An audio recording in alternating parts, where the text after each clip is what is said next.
ایسا نہ ہو کہ جب صبح ہم اٹھیں تو ہندوستان جو ہے وہ افغانستان تک پہنچا ہوا ہو اور کابل کو بھی انہوں نے فتح کر لیا ہو. جتنے جوش کے ساتھ ارنب گوسوامی ٹیم اور گودی میڈیا جتنا جو ہے وہ جس طرح سے رپورٹنگ کر رہا تھا، ایسا محسوس ہو رہا تھا جیسے ورلڈ کپ میں انڈیا پاکستان کا میچ ہوتا ہے تو لائیو ٹرانسمیشنز ہوتی ہیں اور اس میں ایک دوسرے کو جس طرح سے وہ بڑکے مارنے کی عادت ہوتی ہے، یا آئی پی ایل کے میچ میں جس طرح سے لائیو ٹرانسمیشنز ہوتی ہیں سپورٹس کی، ایسا معلوم ہوتا تھا کہ اس طرح کا کوئی شو چل رہا ہے، نہ کہ یہ جنگ کا ماحول بنایا جا رہا ہے. وہاں پر جھوٹ پر جھوٹ، جھوٹ پر جھوٹ، اپنے عوام کو بیوقوف بنانے کی کوشش کی جاتی رہی ہے. جب ان کے عوام اٹھ کر یہ دیکھیں گے کہ رات تک تو ہم کابل تک پہنچنے والے تھے، رات تو ہم نے پورا پاکستان تہس نہس تباہ کر دیا تھا، لیکن جب وہ صبح اٹھے ہوں گے تو انہیں پتہ چلا ہوگا کہ لاہور بھی سکون سے سوتا رہا ہے، سیالکوٹ بھی سکون سے سوتا رہا ہے، کراچی میں بھی کوئی ہلچل نہیں تھی، ایون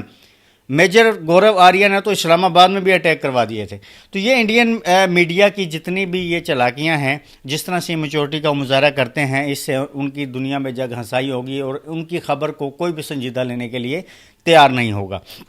بہرحال کشمیر سیکٹر پر جو ہے ایل او سی پر شدید گولہ باری ہوتی رہی ہے اور افواج پاکستان، نوجوانان پاکستان نے ان کی بھرپور گولہ باری کا جو ہے وہ دندان شکن جواب دیا ہے اور ساری رات انہوں نے اپنے عرض وطن کے دفاع کے لیے جو ہے اپنی جانیں جو ہیں وہ ہتھیلی پر رکھ کر قربان کرنے کے لیے وہ جو ہے دو کرتے رہے ہیں اور عرض وطن پر کوئی آنچ نہیں آنے دینا چاہتے. اس وقت صورتحال یہ ہے کہ پاکستان اور ہندوستان کی کشیدگی جو ہے وہ بڑھتی چلی جا رہی ہے. ہندوستان نے وہاں پر انڈین پریمیئر لیگ کا جو ٹورنامنٹ ہو رہا تھا آئی پی ایل، اس کو انہوں نے منسوخ کر دیا ہے اور حکم نامہ جاری کر دیا ہے کہ انٹرنیشنل اور فارن پلیئرز جتنے بھی ہیں وہ ہندوستان کو جلد از جلد چھوڑ کر نکل جائیں. اس کا مطلب یہ ہے کہ پاکستان اور ہندوستان کی یہ کشیدگی بڑھتی چلی جا رہی ہے. اس کے ساتھ ساتھ امریکن نائب صدر جو ہیں ان کا بیان ساری رات جو ہے ہم میڈیا پر دیکھتے رہے ہیں. انہوں نے یہ کہا ہے کہ ہندوستان اور پاکستان کی کشیدگی کم کرنے میں ہم سفارتی عمل دخل اور سفارتی کوشش تو جاری رکھیں گے، لیکن دونوں ملکوں کو سرنڈر کرنے یا ہتھیار ڈالنے کی ہم نہیں کہہ سکتے کسی بھی صورت. ہماری اس جنگ میں مداخلت بنتی نہیں ہے کیونکہ براہ راست اس جنگ سے ہمارا کوئی تعلق نہیں ہے. لیکن انہوں نے ایک چیز کی جو کشیدگی میں تشویش کا اظہار کیا ہے کہ ہم یہ چاہیں گے کہ دونوں ملک جو ہے وہ نیوکلیر وار کی طرف ہرگز نہ بڑھیں. نیوکلیر وار جو ہے وہ خطے کے لیے خطرناک ہو سکتی ہے. ان کا اس میں اپنے انٹرویو میں جو ہے فوکس ٹی وی کو جو انہوں نے انٹرویو دیا اس میں یہ بھی کہنا تھا کہ جو ہے ہندوستان اور پاکستان کو ہم محدود رکھنے کی کوشش کریں گے کہ یہ لارج لیول پر جنگ نہ جائے. اس سے یہ ظاہر ہوتا ہے کہ شاید ہندوستان اور پاکستان کو اب یعنی کہ اس لیول پر رکاوٹ کی نظر نہیں آتی. آج آپ دیکھیں کہ کل جو سارا دن ڈرونز کا کھیل پاکستان پر انڈیا کھیلتا رہا ہے، اس کے بعد پرسوں جو ہے وہ 9 ٹھکانوں پر ان کا جو حملہ ہے 24 میزائلوں کا، یہ انٹرنیشنل باؤنڈری کراس کرنے کے بعد یہ ہلا شہری شاید انہیں محسوس ہوئی. انہوں نے پاکستان پر جو ہے وہ حملہ کیا، لیکن پاکستان کے افواج نے بڑی جوانمردی کے ساتھ اس کا مقابلہ کیا اور اپنے ڈیفنس کو مضبوط بنایا. اب یہ ساتھ ساتھ یہ دیکھیں کہ حکومت پاکستان اور حکومتی وزراء جو ہے ان کی میچورٹی اور ان کے اقدامات اور پنجاب حکومت کے اقدامات سے قومی یکجہتی اور اتحاد کی فضا کو جو ہے وہ ڈیمیج کیا جا رہا ہے. کل عمران خان کے ساتھ جمعرات کو ملاقاتوں کا دن تھا، لیکن پنجاب حکومت اور پنجاب پولیس نے چیف منسٹر کے پی کی علی امین گنڈا پور وہاں پہ گئے تو ان کو بھی ملاقات کی اجازت نہیں دی. اور اس کے بعد ایک سوشل میڈیا ایکٹیوسٹ شہر بانو 16 سالہ 17 سالہ ایک لڑکی ہیں، ان کی والدہ کو جو ہے وہ اغوا کر لیا گیا 25-26 گاڑیاں بھیج کر. پنجاب حکومت یہ کارکردگی دکھا رہی ہے اور پھر یہ کہا جا رہا ہے کہ یکجہتی جو ہے وہ قوم میں نظر نہیں آ رہی. یہ درست بات ہے کہ جب ہم سنتے ہیں یا تاریخ میں پڑھتے ہیں 1965 1971 یا 1948 میں یا کارگل کی جنگ میں بھی دیکھیں تو پوری قوم میں ایک جوش و جذبہ اور عرض وطن کے دفاع کے لیے سارے ایک نظر آتے ہیں. لیکن اس بار یہ کچھ رنگ پھیکا پھیکا نظر آتا ہے کہ قوم بٹی بٹی نظر آتی ہے، سوالات اٹھاتی ہوئی نظر آتی ہے، یکجہتی کا مظاہرہ نظر نہیں آتا ہے. آج پاکستان تحریک انصاف کے شاہد کھٹک انہوں نے قومی اسمبلی میں خطاب کرتے ہوئے اس چیز کا اظہار بھی کیا ہے کہ عمران خان کو پے رول پر جو ہے رہائی ملنی چاہیے تاکہ قوم میں یکجہتی کا اظہار ہو، دنیا کو پیغام جائے. آج دوسری خبر یہ ہے کہ علی امین گنڈا پور جو ہیں وہ اسلام آباد ہائی کورٹ میں درخواست لے کر پہنچ گئے عمران خان کی پے رول پر رہائی کے لیے. اب دیکھتے ہیں کہ اسلام آباد ہائی کورٹ جو ہے وہ اپنے انداز سے چلتا ہے یا جس طرح سے پہلے سے ہر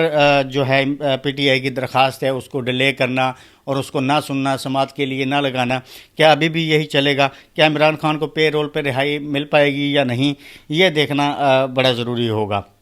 اب دیکھیں کہ آئی پی ایل ہندوستان کا ایک بڑا ٹورنامنٹ ہے، وہ منسوخ کر دیا گیا ہے۔ پاکستان کے ابھی تک کی خبروں کے مطابق جو ہے، اطلاعات کے مطابق پاکستان سپر لیگ کے میچز جو ہے وہ ابوظہبی، دبئی جو ہے شفٹ کرنے کا اعلان کیا ہے، فیصلہ کیا ہے کہ وہ باقی جو جتنے بھی میچز ہوں گے وہ وہاں پر ہوں گے، لیکن فی الحال ہندوستان نے اس کو منسوخ کر دیا ہے۔ ایک سب سے بڑی اہم چیز جو پاکستان کی طرف سے ہمیں کمزور نظر آتی ہیں، وہ سفارتکاری کا محاذ جو ہے وہ سونا سونا ہمیں دکھائی دیتا ہے۔ کوئی گرجدار آواز جو ہے پاکستان کی پوری دنیا میں نہیں گونج رہی۔ اب ان کے جے شنکر جو ہے وہ مسلسل دنیا بھر میں سفارتکاری کرتے ہوئے مختلف فارن افیئرز کے ڈپارٹمنٹ سے، ان کے منسٹر سے رابطے کر رہے ہیں، جبکہ یہاں پر ہمارے فارن منسٹر صاحب کا کوئی عطا پتہ نہیں ہے، کیونکہ وہ ڈپٹی پرائم منسٹر بھی ہیں اور نواز شریف صاحب کے سمدی بھی ہیں جناب اسحاق ڈار صاحب، لیکن وہ کہیں پہ منظر پہ دکھائی نہیں دیتے ماس وائی ڈی جی اے یا ایس پی آر کے ساتھ پریس کانفرنس کرنے کے۔ ہمارا وہ محاذ سونا سونا دکھائی دیتا ہے۔ ان کی جگہ پر ہمیں عمان میں یا ایران میں جاتے ہوئے دکھائی دیتے ہیں تو محسن نقوی جو انٹیریئر منسٹر ہیں وہ تو دکھائی دیتے ہیں، لیکن فارن منسٹر کی کوئی خبر نہیں آتی کہ انہوں نے کسی ملک کے وزیر خارجہ سے رابطہ کیا ہو، انہوں نے اس حالات کی آگاہی کے بارے میں کسی کو بتایا ہو، انہوں نے امریکہ سے رابطہ کیا ہو یا چائنا سے بات کیا ہو۔ ہمیں ڈیلی بیسس بھی یہ خبریں مل رہی ہیں کہ امریکن وزیر خارجہ نے بھارتی وزیر خارجہ جے شنکر سے رابطہ کیا، جبکہ وہی وزیر خارجہ جو ہیں ہمارے وزیر اعظم کو ڈائریکٹلی فون کر کے جو ہے معاملات کو دیکھ رہے ہیں۔ اور دوسری بات یہ ہے کہ کل جو ہے خبر تھی، اسحاق ڈار نے یہ کنفرم بھی کی تھی کہ دونوں ملکوں میں نیشنل سیکیورٹی ایڈوائزرز کی سطح پر رابطہ ہوا ہے۔ ہمارے نیشنل سیکیورٹی ایڈوائزر جو ہیں D G I S I Asim Malik صاحب جو ہیں ان کو اضافی چارج اس چیز کا دیا ہوا ہے، لیکن سفارتی ایسی جنگی ماحول میں، کشیدگی کی ماحول میں جب بارڈرز ٹینشن ہوتی ہے اس میں سول سفارتکاری جو ہے، ظاہری بات ہے ملٹری سفارتکاری تو جاری ہے، لیکن کیا ہماری حکومت اس میں کیا تگودو کر رہی ہے، ہمارے منسٹر اس میں کس کے ساتھ رابطوں میں ہیں، اپنا جو ہے بیانیہ بنانے میں ناکام کیوں ہیں؟ انٹرنیشنلی آپ دیکھتے ہیں تو ہندوستان اپنا بیانیہ بنانے میں اور وہ بیانیہ بیچنے میں کامیاب نظر آ رہا ہے، جبکہ پاکستان وہ بیانیہ بنانے میں کامیاب ابھی نظر ہوتا ہوا دکھائی نہیں دیتا، کوئی بڑی آواز گونجتی ہوئی دکھائی نہیں دیتی۔ ترکی کے بیان کے علاوہ اور آذربائیجان کے بیان کے علاوہ 57 اسلامی ممالک میں سے ابھی تک کسی نے بھی ہندوستان کے اس جارحانہ مزاج حملوں کی کوئی مذمت نہیں کی اور کوئی اس پر پاکستان کی حمایت میں ابھی تک بیانات آتے ہوئے دکھائی نہیں دیتے۔ ابھی اطلاعات ہیں، ڈان نیوز کی خبر تھی کہ شاید آج سعودی وزیر خارجہ جو ہیں وہ پاکستان کا دورہ کریں، اس کشیدگی کو کم کروانے کے لیے سفارتی سطح پر یہ دورے ہونا بہت ضروری ہیں، لیکن سوال یہ پیدا ہوتا ہے کہ کیا ایسا ہونے میں کامیاب ہو جائیں گے؟ کیا حکومت پاکستان انٹرنیشنل پلیٹ فارمز پر اپنا بیانیہ بنانے میں ناکام نظر آتی ہے، جبکہ نوجوان افواج پاکستان کے نوجوان جو ہیں دن رات عرض وطن کے دفاع کے لیے ایل او سی پر اور انٹرنیشنل بارڈر پر جو ہے وہ بالکل مستعد نظر آتے ہیں، جوش و جذبہ نظر آتا ہے، جبکہ حکومتی سطح پر اس میں ہمیں کمزوری نظر آتی ہے۔